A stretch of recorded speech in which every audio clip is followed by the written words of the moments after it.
Most people spend their entire lives stuck in the rat race, living mostly paycheck to paycheck as they try to scrape together enough of a nest egg for retirement. But after decades of trying to save for retirement, how do we know when it's actually time to switch it up and actually retire? In this video, we will discuss a tried and true method to calculate when you can safely retire. Knowing when you can safely retire is important for two reasons. First, and probably most importantly, is you need to ensure that you have procured enough money tucked away so that you have enough money to carry you through your golden years. I can't think of many things worse than prematurely running out of money when you're too old to return to the workforce. This would render you vulnerable, as you would be at the mercy of the government or your children to take care of you at that point. Secondly, as the old saying goes, you can't take it with you. Therefore, for every additional year that you continue to work past the point where you could have safely retired is one less year you have to actually enjoy your retirement. When it comes to our health, nothing is guaranteed. The older we get, the more our bodies deteriorate, making everyday tasks just that much harder. So if your retirement goal is to travel the world, visit your grandkids, or take up golf, whatever it is, the older you get, the harder those things become. By continuing to work past the age when you could have otherwise retired, you risk not being able to physically do the things that you wanted once you do finally retire. So, how do you know when you can safely retire? Well, the very first thing we need to do is to calculate our freedom number. This is the amount of money that you need each and every year in order to be able to live the type of lifestyle that you want during retirement. Now, for some people, that might be $40,000 a year. For others, that might be $60,000 or $100,000. Whatever your dollar amount, that is your financial freedom number. Now, at this point, I feel obligated to say that most people inherently set their freedom number unnecessarily high. Most people want to have an abundance of money during their retirement so they can finally do all the things that they wanted to. But realistically, for most people, spending during retirement actually decreases significantly.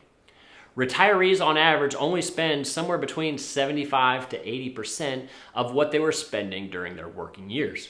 This usually comes from a variety of factors, such as potentially being mortgage-free by the time you retire. Not working means you don't have to pay for gas or car repairs for your daily commute to work. And speaking of work, no more need to buy an entire second set of clothes for business casual. And while you may want to do some traveling initially, your travel and entertainment budget is likely to dramatically shrink with each passing year, as it becomes harder and harder to physically keep doing those things as you continue to age.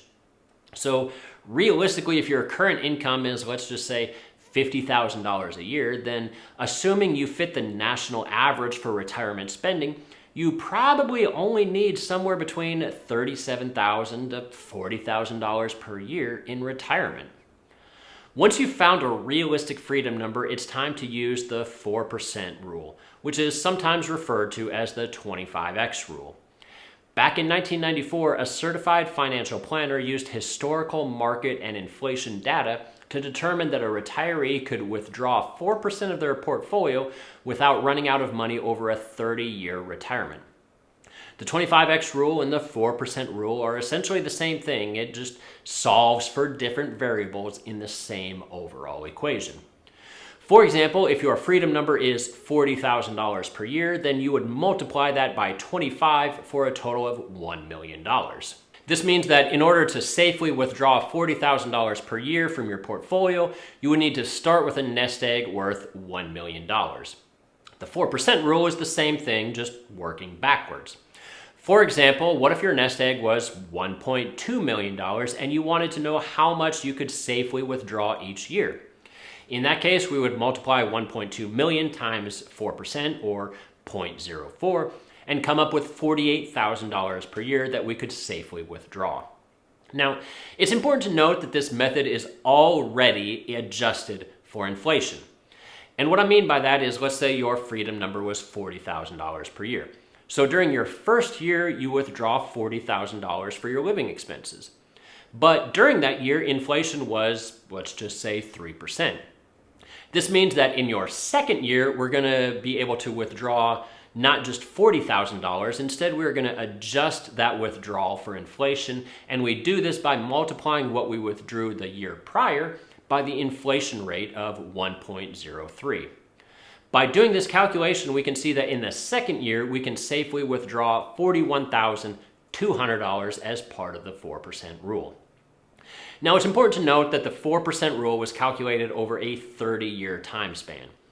It found that using historical stock market data, there was no point in history where a nest egg would run out of money prior to 30 years, assuming that money was invested in a 60% diversified stocks like an index fund and 40% in bonds. Most of us probably won't live long enough to achieve 30 years worth of retirement, but it is important to note that the longer you attempt to stretch this time span, the higher your chances of prematurely running out of money becomes. And like I said, for most people that isn't a problem, but if you are part of the FIRE movement, an acronym for Financial Independence, Retire Early, if your goal is to save as much money as rapidly as possible and then retire in your 30s, 40s, and 50s, then the 4% rule may not work for you. However, even retiring significantly early doesn't change the overcalculations too dramatically. Using the same set of historical stock market data, it was found that a 3.5% withdrawal rate was safe in every single scenario over a 50-year retirement time span. This method works because, at least in theory, your nest egg should, on average, be growing at a rate higher than you're withdrawing money every year from your nest egg. So in theory, if your invested money is growing and compounding at a rate equal to or faster than the rate at which you withdraw it at, you never run out of money. Now, during periods where the stock market is doing well, it's very likely that your nest egg will actually grow in size, and even after you make your 4% withdrawal. The problem, of course, is if the stock market has a prolonged period of crashing or staying flat. In this case, you're withdrawing money faster than your portfolio is growing. Now, before you get too scared, remember that using historical data, even during years when the markets crashed, there was no point in history where a 4% withdrawal rate caused you to run out of money prior to 30 years.